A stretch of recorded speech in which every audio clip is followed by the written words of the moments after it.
রাসূলুল্লাহ সাল্লাল্লাহু আলাইহি সাল্লাম বলছেন, 1879 নম্বর হাদিস, মুস্তাদরাক হাকিমের মধ্যে এসেছে, ইন্নাল্লাহা লা ইয়াকবালু দুআন মিন কলবিন গাফিলিন লাহিন। নিশ্চয় আল্লাহ তাআলা অমনোযোগী, উদাসীন, যার ভিতরে অবহেলা আছে, এই ধরনের লোকের দোয়া ইবাদত আল্লাহ কবুল করেন না। বুঝেন মনে হয় কথাটা? এটা তো জানা লাগবে আপনাকে। আমল করেন কবুল হওয়ার জন্য না। পরীক্ষা মানুষ দেয় কি ফেল করার জন্য না পাস করার জন্য? পাস করার জন্য। রাসূল সাল্লাল্লাহু আলাইহি ওয়াসাল্লাম কি বলছেন? কোন পাপী না, সুদখোর, জেনাকারী, মদখোর সে না, ইবাদত করছে মনোযোগ নাই। কি নাই? আল্লাহর কাছে মনোযোগ না থাকাটা কত বড় অপরাধ আপনি চিন্তা করেন। লা ইয়াকবালু দুআন মিন কলবিন গাফিলিন লাহিন। অমনোযোগী, উদাসীন যে ব্যক্তি অবহেলায় আছে, ওই ব্যক্তির কোনো ইবাদত, কোনো দোয়া আল্লাহ কবুল করেন না। হাদিস তো সহিহ, আপনি যাবেন কোথায়? একটা হাদিস আপনারা শুনেছেন, যে ব্যক্তি ফজরের সালাত জামাতে পড়লো, কি পড়লো? জামাতে পড়লো, এবং জিকির আজকার কোরআন তেলাওয়াত করতে থাকলো, ইতিমধ্যেই সূর্য উঠে গেছে। পূর্ব আকাশে সূর্য উঠে যাওয়ার 15 মিনিট পরে কেউ যদি মাত্র 2 রাকাত সালাত আদায় করে, আল্লাহ তাকে পূর্ণ একটা হজ, পূর্ণ একটা উমরার নেকি দান করবেন। এখন ফজিলতটা কিন্তু খুব ভারী। কিন্তু কেউ যদি ফজরের সালাত আদায় করে যেখানে বসেছিল ওখান থেকে উঠে যদি কোরআন পড়ার জন্য কোরআনটা নিতে যায়, তাহলে সওয়াব পাবে না। বুঝেননি কথা? উনি মনে করলেন কোরআন তেলাওয়াত করতে থাকি, সূর্য উঠে গেলে আমি কি পড়বো? 2 রাকাত পড়বো। বুঝতে পারলেন কথা? যেখানে ফজর পড়েছেন আপনি ওখানেই বসে থাকতে হবে, তবেই আপনি ফজিলতটা পাবেন। আপনি মনে করেছেন যে ফজরের সালাত শেষ হয়ে গেছে, আমি একটু বাথরুমে যাই, ওযু টজু করে এসে আবার এখানে বসি, ওই নেকি পাবেন না। মনে হয় আপনারা বুঝতেন না, না আমি বুঝাতে পারছি না? খেয়াল আছে তো? খেয়াল আছে কথাটা? আমি কি বুঝাতে চাচ্ছি? আপনি ফজিলতটা যে পাবেন, একবারে শর্ত পূরণ করা লাগবে। সুম্মা ক্বাদা ইয়াযকুরুল্লাহ, ওই জায়গাতে বসে বসে কি করতে হবে? জিকির আজকার করতে হবে। বাথরুমে যাওয়া পরের ব্যাপার, বললাম তো কোরআনটা তাকে আছে, আপনি উঠলেন, উঠে কোরআনটা নিয়ে এসে আবার বসলেন, মুহাদ্দিসগণ বলছেন ওই ব্যক্তির এই নেকি পাওয়ার যোগ্যতা শেষ, ওখানে বসে থাকতে হবে।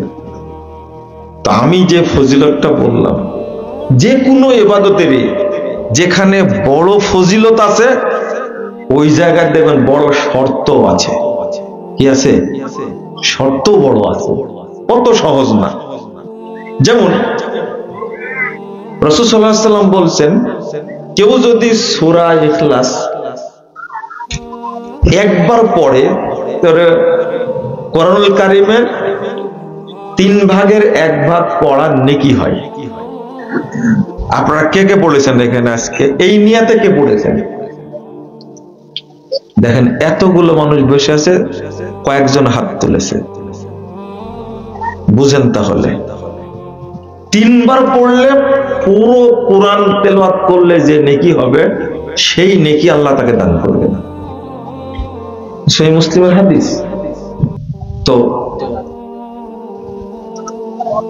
ফজিলতটা বড়, কিন্তু এর প্রতি আমল করার মনোযোগ সবার নাই। আমি যে কথাটা বলছিলাম, এই যে এখানে এসেছেন, ফজিলত পেয়েছেন বা দোয়া করলেন, আল্লাহ কবুল করলেন, তাহলে কি থাকা লাগবে? মনোযোগ থাকা লাগবে। শুধু এই ইবাদতের ক্ষেত্রে না, সব ইবাদতের ক্ষেত্রে কি থাকা লাগবে? মনোযোগ থাকা লাগবে।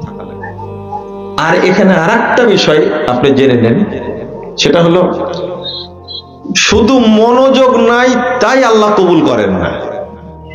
তো আপনি যদি নিশা করেন তাহলে কি কবুল হওয়ার সম্ভাবনা আছে? এইটা মাথায় নিয়ে যান, তাহলে আপনি পাপ করার হিসাবটা এমনিতেই ভুলে যাবেন।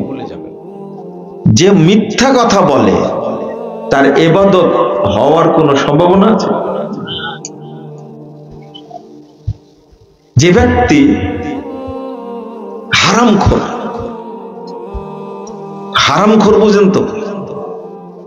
হারামখোর তো আমাদের এলাকায় নাই, তাই না?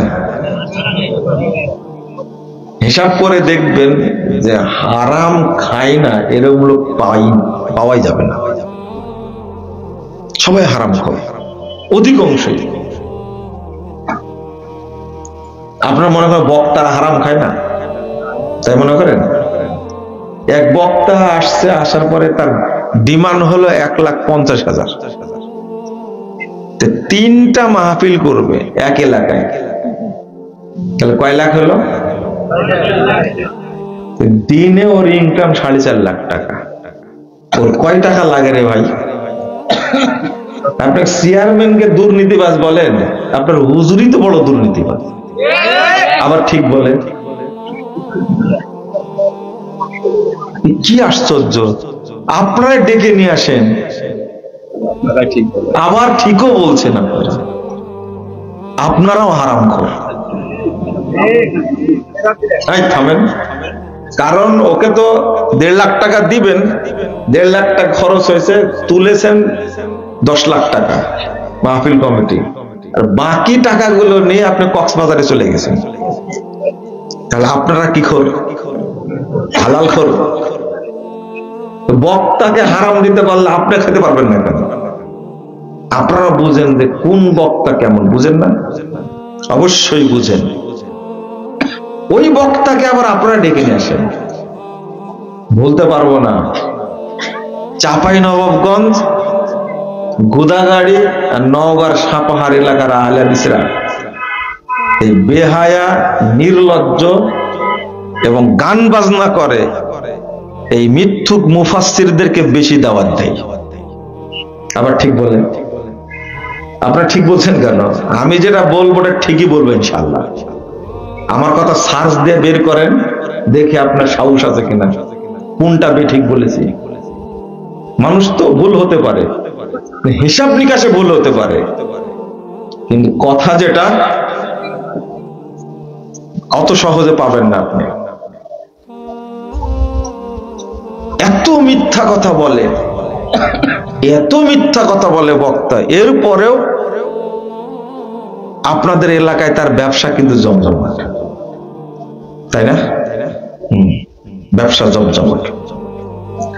তো আপনারা বাদাম খাওয়া বন্ধ করলেন না? তাই ছেলেরা, বাদাম খাওয়া যাবে না। এবার একটু শক্ত করে বলছি, না, বাদাম খাওয়া যাবে না।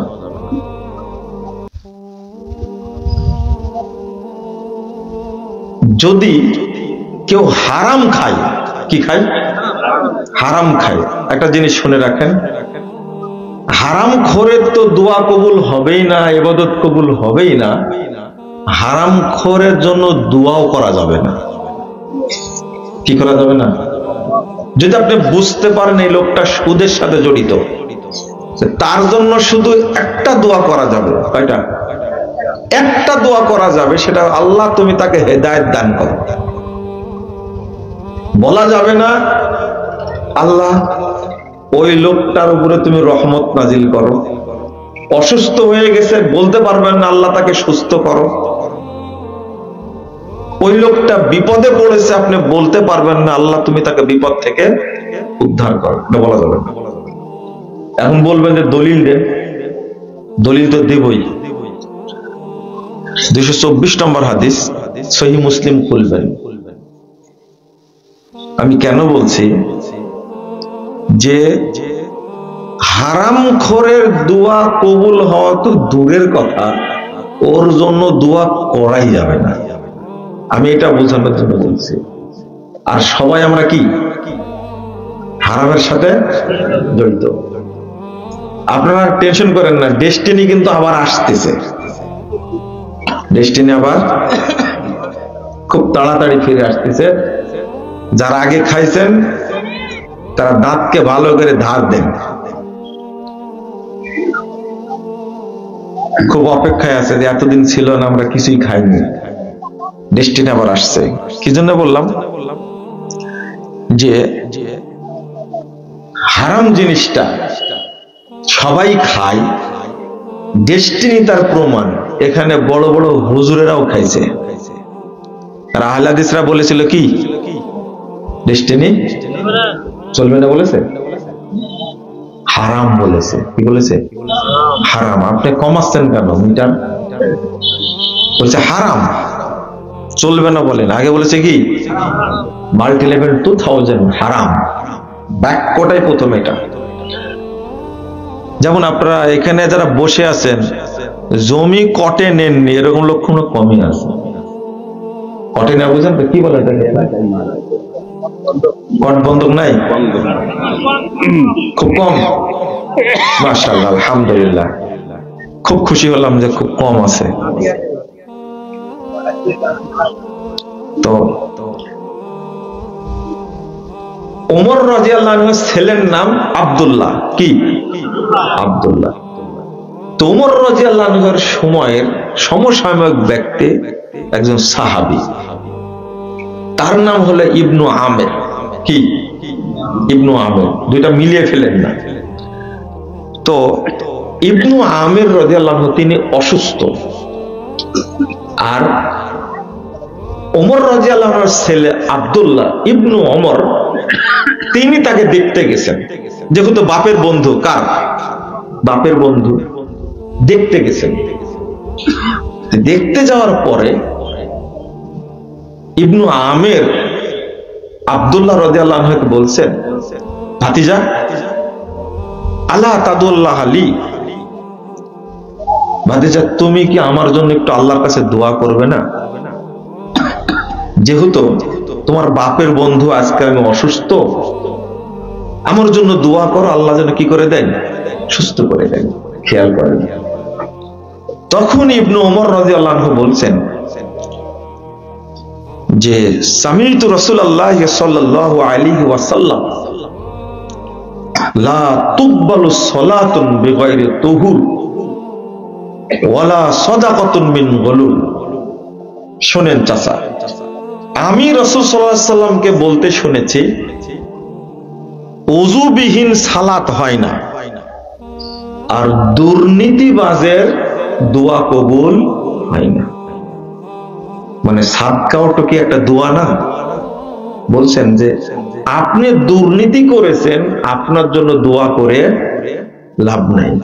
ওয়া কুনতা ফিল বাসরা ওয়ালিয়া, আর আপনি বসরার গভর্নর ছিলেন, এটা আমি জানি। আর আপনার নামে দুর্নীতির অভিযোগ আছে, আপনার জন্য দোয়া করা যাবে না। তাহলে সুদখোরের জন্য দোয়া করা যাবে? বুঝেন না মনে হয় কথাটা, তাই না? তিনি ছিলেন বাসরার কি গভর্নর, তার বিরুদ্ধে অভিযোগ আছে, তিনি আত্মসাৎ করেছেন। কথা কি বুঝতে পারছেন? ইবনু ওমর হলেন সবচেয়ে বড় ফকিহ সাহাবী, ওমর রাদিয়াল্লাহু আনহুর ছেলে আব্দুল্লাহ ইবনে ওমর। এত বড় ফকিহ, এত বড় ফকিহ যে সব বিষয়ে ফয়সালা দিতেন ইবনু ওমর রাদিয়াল্লাহু আনহু। তিনি বলছেন চাচা আপনার জন্য দোয়া করা যাবে না। তাহলে যদি আপনি জানতে পারেন অমুক ব্যক্তি হারামের সাথে জড়িত, তাহলে আপনি তার জন্য দোয়া করতে পারবেন না। মনে থাকবে। আর যে হারাম খাচ্ছে তার দোয়া কবুল হয় কিনা এটা বলতে চাচ্ছিলাম, তাই না? ইমাম আবু দাউদের একটা গ্রন্থ কিতাবুজ জুহুদ 13 নম্বর হাদিসটা, তিনি বলছেন যে রাসূল সাল্লাল্লাহু আলাইহি ওয়াসাল্লাম মাওকুফ সূত্রে বর্ণিত বলছেন, আসহাবা বানি ইসরাইল বালাউনা কাহতুন, বানি ইসরাইলদের সময়ে দুর্ভিক্ষ এসেছিল, বিরাট দুর্ভিক্ষ, সবকিছু ধ্বংস হয়ে যাচ্ছে। তো মানুষ জমিনে টিকতে পারছে না। ফাখরাজু ইউজিজুন, তারা বাড়িঘর থেকে বেরিয়ে দৌড় দিয়ে মসজিদে আশ্রয় নিয়েছে। কোথায়? মসজিদে। এমন দুর্ভিক্ষ, জমিনে টিকতে পারছে না, তারা থাকতে পারছে না, বাঁচার জন্য মনে করছে মসজিদে আশ্রয় নিলে আমরা বেঁচে যাব, দৌড় দিয়ে সবাই মসজিদে গেছে। তখন ফাওহাল্লাহু ইলা নাবিয়্যিম মিন আমবিয়াইহি, আল্লাহ তখন তাদের কোন নবীর কাছে ওহী করলেন, তাদের নবীর কাছে ওহী করলেন।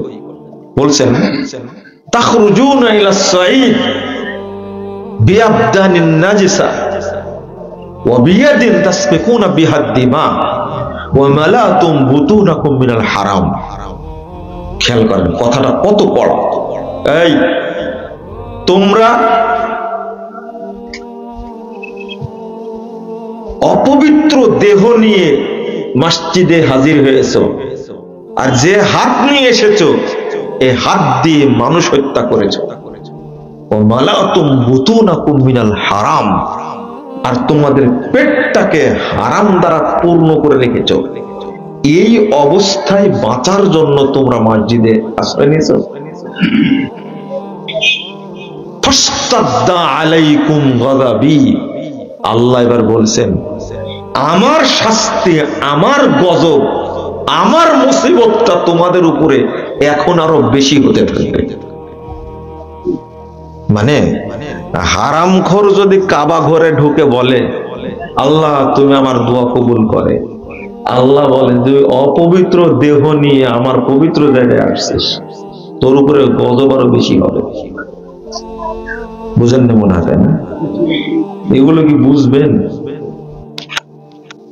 আপনি মসজিদে গিয়ে দোয়া করছেন, আমার ওয়াইফ অসুস্থ, আল্লাহ তাকে তুমি সুস্থ করে দাও, কিন্তু হারাম করো। আল্লাহ বলে তোর জুতা পিটা করার দরকার, তুই হালাল জায়গায় হারাম দেহ নিয়ে কেন এসেছিস? বুঝেননি কথা? এই অপবিত্র দেহ নিয়ে মসজিদে তুই আসছিস কেন? আসতে হলে আগে তওবা করতে হবে, হারাম ছাড়তে হবে, হারাম সম্পদ থাকলে সেটা পৃথক করতে হবে। আল্লাহ কি বলছেন? নাযা সুম্মা তাবা ওয়া নাযা ওয়াস্তাগফারা সুকিলা কলবু। বাঁচার পথ হলো সে পাপ থেকে ফিরে আসবে, পাপ থেকে সম্পর্ক ছিন্ন করবে, ওয়াস্তাগফারা, এবার বলবে আল্লাহ তুমি আমাকে কি করো? ক্ষমা করো। তাহলে আগে হারাম যা ইনকাম করেছেন সবগুলো আগে কি করতে হবে? বের করে দিতে হবে, আপনার সম্পদের মধ্যে রাখা যাবে না। তারপরে বলেন আল্লাহ আমি ভুল করেছি, মাফ করো। আল্লাহ বলেছেন সাথে সাথে 80 বছর পাপ করেছেন, তওবা করার সাথে সাথে 1 সেকেন্ডের মধ্যে আল্লাহ আপনার সব পাপ ক্ষমা করে দেবেন। আল্লাহ পারেন। কিন্তু ওই হারাম ছাড়ার আগে মসজিদে ঢুকে আপনি বলতে পারবেন না আল্লাহ তুমি আমার উপর রহম করো। আল্লাহ বলেছেন ফালান তাজদাদু ইল্লা বুদা, তোমরা এখন আমার রহমত থেকে দূরেই যেতে থাকবে, অর্থাৎ তোমরা ধ্বংস হতেই থাকবে। মানে একটা ছোট্ট কথা বলতে গিয়ে বড় হয়ে গেল। শুধু বললাম হারামের কথা। পাসপোর্ট অফিসে চাকরি করেন, হারাম খান। বিদ্যুৎ অফিসে চাকরি করেন, হারাম খান। ভূমি অফিসে চাকরি করেন, হারাম খান। প্রশাসনে চাকরি করেন, হারাম খান। সংস্থায় চাকরি করেন, হারাম খান। জমি জায়গা করেন, সেখানে হারাম খান। আমের বাগান বিক্রি করে দেন 10 বছরের চুক্তিতে, হারাম খান। তো আপনি বলেন যে হারাম খোরের ইবাদত কবুল হয় না, দোয়া কবুল হয় না, আর তার জন্য কেউ দোয়া করবে সেটাও কবুল, দোয়া করাও যাবে না। তাহলে ইবাদত কবুল হওয়ার কোনো প্রশ্নই